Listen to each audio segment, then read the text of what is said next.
बना कगे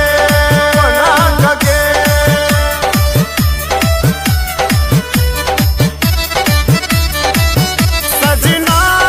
बने कही का पागल बना कगे आहा बिना दोसर के नहीं हेबे आहा बिना दोसर के नहीं हेबे कही का दोसर के भेल सजना बने कही का पागल बना कगे सजना बने कही का पागल बना कगे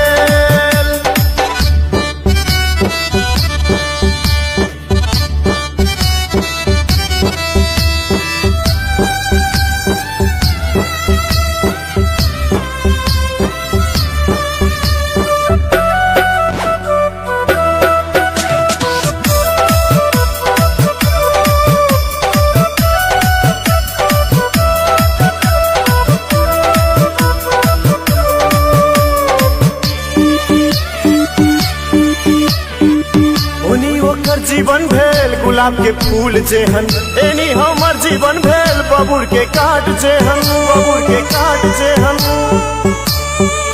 ओनी ओकर जीवन भेल गुलाब के फूल जेहन एनी हमर जीवन भेल बबूर के काट जेहन सुख दुख संगे बीतेबै कहै छल सुख दुख संगे बीतेबै कहै छलै हमरा छोड़ि कऽ दोसर के भेल सजना बने कही का पागल बना कगे सजना बने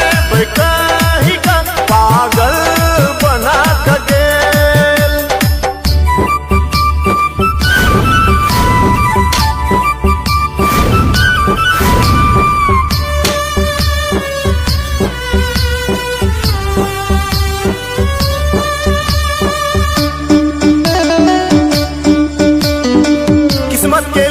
के हम शीशा दिल फूटल हमर ओकरा दुल्हन बनाबाक सपना टूटल हमर किस्मत के लिखल के हम शीशा दिल फूटल हमर ओकरा दुल्हन बनाबाक सपना टूटल हमर